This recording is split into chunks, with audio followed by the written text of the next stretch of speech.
Before we get into things, I want to just say I'm going to be streaming the Game Awards later on tonight, or I guess tomorrow morning technically, 1 AM UK time on December the 7th, which is literally in about 10 hours time. So head over to the link in the description to go check out my video talking about the Game Awards and when I'm going to be streaming it exactly if you want to join me for that. But without further ado, let's get into the video.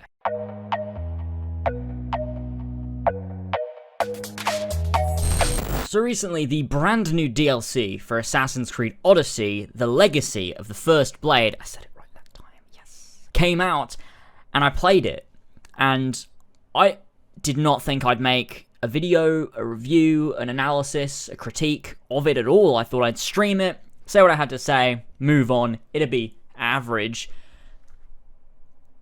It was a lot worse than I expected. Not bad. Cassandra just goes, not bad. Midway through the I don't know why that made me laugh so much. Now, for starters, I'll be spoiling the DLC, but it's like 3 hours long, max, if you just want to play through the main story, which you can do very easily. That's one thing I will praise it for, is the DLC doesn't have a lot of grinding, but then again, you did pay for it, so I suppose Ubisoft don't really care past that point. But there's not a lot of grinding. I didn't have to do one side quest. I could just do the main story, and it was, you know, easy to do, and that was fine. So that's one thing I'll praise it on, for not making the game grindy, so you have to buy microtransactions. I'm praising the game for doing normal things. Anyway, if you haven't already played it, go ahead and play it, then come back and watch this video, but trust me, I feel like there's some things in this DLC that are quite funny, and if you haven't played it, it'll actually come off quite comical, I think, if you hear it secondhand rather than playing it for yourself, because it's sort of like a, wait, it sounds like a dream. Anyway, let's go ahead and jump into it. So first off, we've got basic things like gameplay, structure, missions, quests, all that sort of stuff. It takes place at the north of the map. You don't spend a lot of time there for the main story, so it's a new sort of area, although it's forest, which is most of the game, so it's not that different. Although that's not really an issue. I just thought I'd point it out. Basically, it takes place up there. There's a few quests. There's really not that many. Maybe like 10 quests. Maybe that's a bit more. Maybe that's a bit less. I don't know. It's somewhere around that. Like the 7 to 13 quest sort of area. That's the general ballpark. And the quests themselves are typical Odyssey quests. Nothing incredible. No, no out there set pieces. Nothing special. Just your typical Odyssey quests where you've got fetch quests, you've got maybe some escort missions, maybe go and take out these guys in a bandit camp, your typical things, which I expected, so whatever, I guess. It's not great mission design, but, One thing that stood out to me was this game feels as if it's aged. It feels like in the couple of months since that we got Red Dead and, I've been playing other things, going back to Odyssey was actually quite difficult. Going back to it was it felt like the game had aged drastically. It's like, the way the combat worked, it looked funny, it was silly. The way that some of the quests worked, like, Red Dead Redemption 2 begins with a hunting quest to teach you the hunting mechanics. So does God of War, and in this game, you do have a hunting mission at the beginning with Darius's son. Darius's son. We'll get into the story in a minute. So you have this hunting mission, and it's like, hunt 5 deer. And I pulled out my poison-tipped bow, and I was just gunning down these deer. It was ridiculous. And fucking whatever that bloke's name, he was there, and he was just talking to me about, general stuff about Darius, and Cassandra is there mowing down these fucking deer. It was so funny. It was so silly.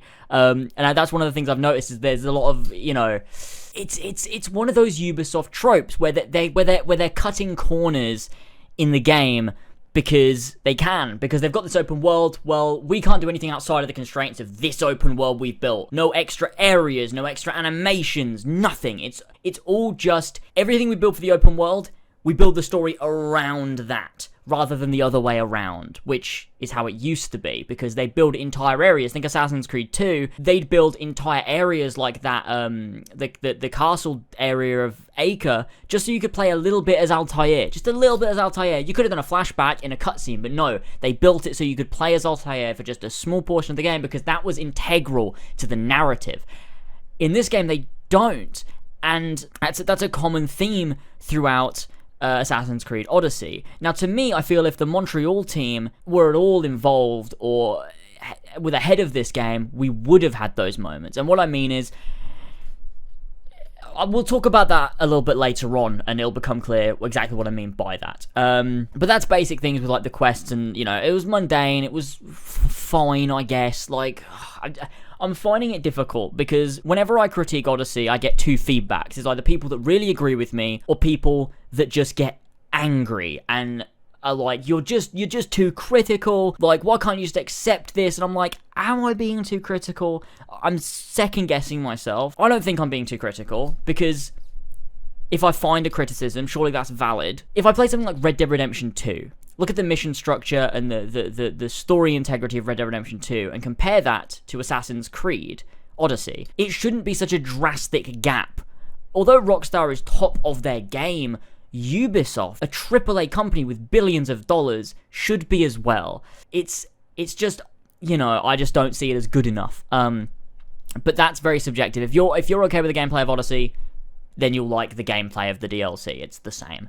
Anyway, let's move on to the story aspects, in which I know I'm not being too critical, because it's not as subjective, because it's lore, which I know a lot about. So, the first thing is Darius himself. Now, you meet Darius after going to investigate all of these soldiers that are dead, blah, blah, blah, I don't know. Anyway, you go to this area, Darius comes down, and he just fucking attacks you. And it's like, okay, so Darius is attacking us, and it does this reveal where, you know, the camera pans, he turns around, hidden blade comes out, cool. I give them props for having the hidden blade be worn correctly by Darius, which it was, because Darius invented it as a wrist blade, which was worn on the top of the wrist, so it was easy access while being used in combat, but also it could be used as a stealth weapon as well, and obviously that's how he used it to assassinate Xerxes. There's sort of a little meme where it's like, Bayek actually put it on wrong, cut off his finger, that became a ritual, and it's like, well, it's more hidden because it's under the arm, so when your arm's at your side, you can't see the hidden blade, so it became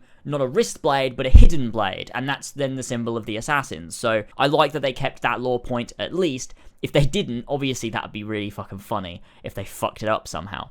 But that's that. And I know a lot of people will say, oh, the statue in Assassin's Creed 2, why is he wearing it under his arm, and why has he got an assassin insignia? That's just an assassin depiction. Obviously, the assassins don't know the wrist blade was meant to be worn on the top of the arm. They just assumed because Darius made it, he must have worn it the same as everyone else. They never realized it was worn on the top of the arm. That's why they depicted him like that. With the assassin insignia, it's just because it's an assassin structure. They decided, well, Darius made the hidden blade, he really contributed to our order in that sense because we've adopted his blade. We'll sort of remember him as one of us, even though he wasn't.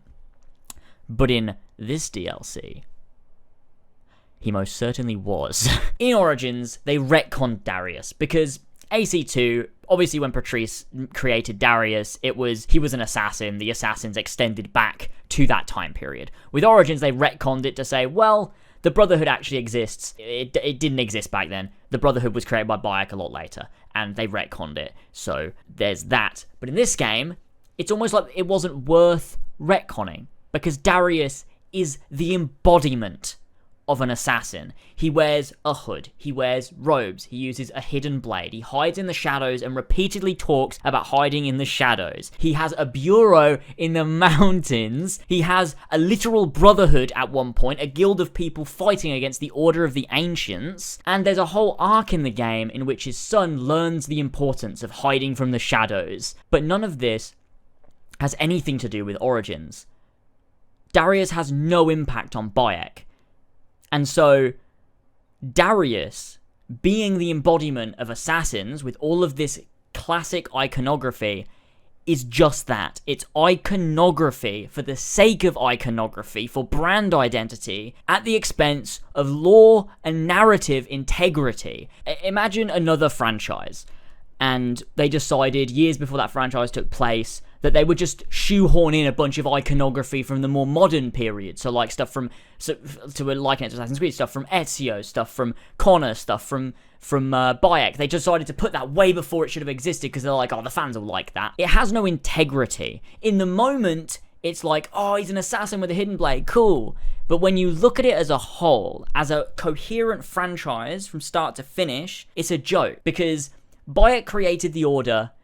It's almost a straight depiction of what Darius was doing hundreds of years before, but Bayek doesn't know Darius. Nothing he does is based on Darius.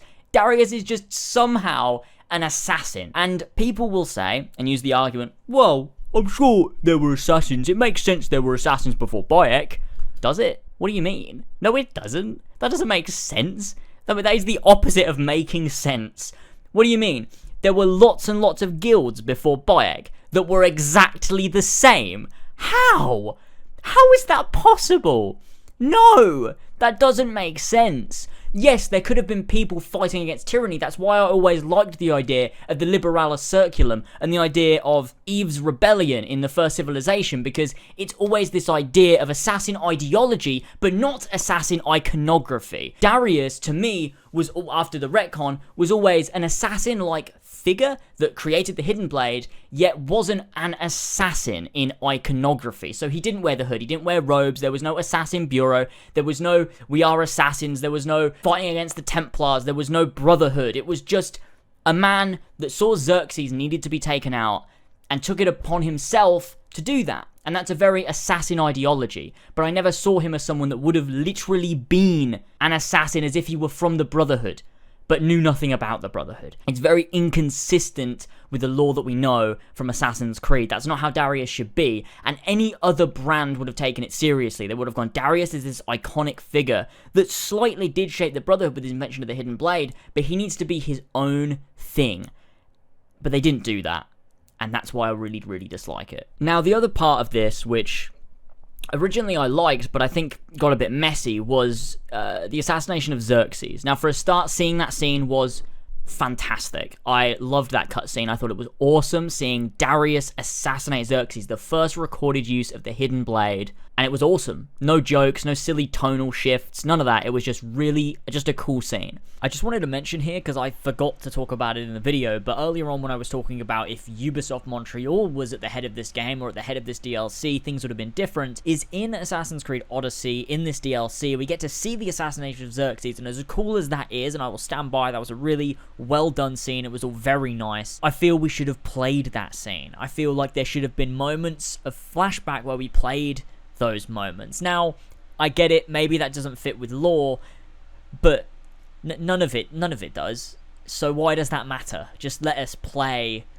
those moments with Darius and come up with a fucking reason for it, because that would have been cooler as a story mechanic than just seeing it, because we're seeing it anyway. How is Layla seeing it? I don't know. Why not let us play it? I feel Montreal would have done that where Quebec didn't, because there's a lot more corner cutting with Quebec than there is with Montreal. And it was also very cool that there was like a reveal that, oh shit, Xerxes was actually a member of the Order of the Ancients, and I thought that would be a super cool little reference, like a universe canon binding reference that's like, oh, so Darius didn't know this, but actually Xerxes was part of a bigger order, the Order of the Ancients, and the audience knows that, and they're like, oh, that's cool. So Darius unknowingly actually helped the Brotherhood, but it wasn't unknowingly. He's actively hunting down the Order of the Ancients, which are Templars. He is everything that an assassin is, in iconography, in his appearance, in everything, and in ideology, but not just opposing tyranny, physically, literally opposing the Order of the Ancients, opposing the Templars. It's literally just forcing assassins where they don't belong so they can sell this DLC, and all it does is just it makes everything just feel so cheap. It's just so superficial. Just the way they handled all of that, the fact that then the entire rest of the game was actually hunting down the Order of the Ancients was like, I thought they'd done a little subtlety, but no, it was just super on the nose because they wanted to then set up Order of the Ancients as the bad guys, and it's so unnecessary, because it could have been such a personal story about Darius, about who he is, about, just there could have been something so good done with a character like Darius, but instead they just decided to be like, yeah, he was somehow identical to being like the Assassins, but hundreds of years before Bayek came up with the idea for the Brotherhood. But he was exactly the same as like the Levantine Brotherhood, as like Ezio's Brotherhood, as like Connor's Brotherhood. He's the same. How is he the same? The only reason Ezio, Altair, Connor, Edward, Arno, Jacob and Evie, all these people, the only reason they're the same is because Bayek made it so. It's because Bayek made the Brotherhood. He created the creed. He made sure that people would hand down this information to keep the Brotherhood the same. Why is Darius exactly the same? It doesn't make sense, and there's no way you can spin it to make it make sense. And the main issue at the end of this point is that it is all of the core pillars that make up the Assassin Brotherhood as we know it in the modern day, in Ezio's time, in the Third Crusade. It's all of the core pillars that make them up. The literal creed, although it's never mentioned by Darius, is applied to him. Hiding in plain sight, never harm an innocent, do not compromise the Brotherhood, hiding in the mountains, wearing a hood, using a hidden blade. All of these things on their own would have been fine. Little things, just one thing. If he had the hidden blade, cool. He has a hidden blade and he assassinates figures like that. Okay, cool. And then what the assassins did is they adopted the hidden blade, and they also held similar ideologies. The ideology part is fine. Everyone should have those. It should crop up now and again throughout history. It's just Bayek was like, this needs to stay as a thing. It's everything else that's the issue. It's every core pillar that makes up an assassin is what Darius is. So why not just have Darius form the Brotherhood? Why have it be Bayek when you could have had it be Darius? It doesn't make sense in that regard, and it just makes everything feel so cheap and superficial. And I think if you don't understand that, you're never going to understand it, but that's just how it is. Now, for the rest of it, the story intrigued me, learning about Darius's past, because there was little bits where I was like, oh, I wonder if this is what happened, or maybe this, and it was interesting, and I was like, that's good. That's when you know you've got good storytelling, is when the audience and the player is asking questions and being like, oh, what if this is what happened, or maybe it's this, or like, maybe that's what he did, or oh, who's this character? That's when you know you've got a good story. But they've ruined it all, because at the end, it's this weird thing where Darius had a brotherhood. It wasn't called a brotherhood, but you know, it was like a guild. So Darius and his mates, all of them there, they were opposing Xerxes. They kill Xerxes, and then his mate goes, you know what, we can't just keep killing everyone because we disagree. And Darius is like, no, I disagree with that. Let's kill Xerxes' son, who was a baby. I didn't know that at the time. They never stated it. So how the fuck was I meant to know? And Darius's mate is like, well, I'm not helping you kill a baby. Although he doesn't say baby, he just says, I don't want to do it. So to me, it was like, why? Like, what? I don't get it. And then Darius goes to kill the baby, which someone had to tell me, hey, that, by the way, just for context, it's a baby. So context was lost in this ending. On top of that, Darius is called a traitor, as if he joined and he was part of the Order of Ancients, but he never was. His friends were the traitors because they abandoned him to join the Order of the Ancients. So they're traitors, not him. So why did his friend call him a traitor? All Darius did was stay true to himself. They abandoned him to join the Order that they opposed, which doesn't make sense, but also, why are they calling him a traitor, and why does Darius look so guilty for it? As if he thinks he is a traitor. I get he's guilty because he lost his family due to his actions, but he seems guilty over the fact that he betrayed his brothers, which he didn't. He just stayed true to himself. They betrayed him, which it's a very odd ending. And I believe context is lost. I think it really, really was like, they could have done some really interesting things, like Darius was actually a member of the Order of the Ancients, and it's like he tried to create a brotherhood, but it went corrupt, and so he had to go rogue. But they didn't do that. They made it really uninteresting, so thanks for that. And that's one of the big issues that I really have with it. And the final point I really have is the tone of the DLC is a bit all over the place. You'll go from Cassandra making terrible jokes to Darius wanting to murder a baby. It's like, things get fucked, and things can get dark, but I almost can't take it seriously, because prior to that, I was just mowing down deer with a poison-tipped bow.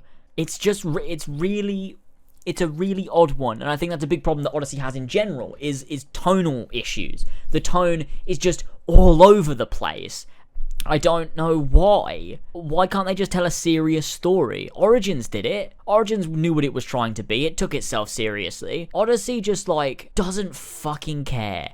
Doesn't care about its own narrative, let alone the narrative of Assassin's Creed and important characters like Darius. Darius wasn't even a bad character. He was done fine. He was done well, even. It was just the iconography was, just so on the nose, so in your face that he's an assassin, like the assassins in the modern day, like the assassins in Ezio's time. Like, he's just a literal assassin. That's the thing that bothered me the most.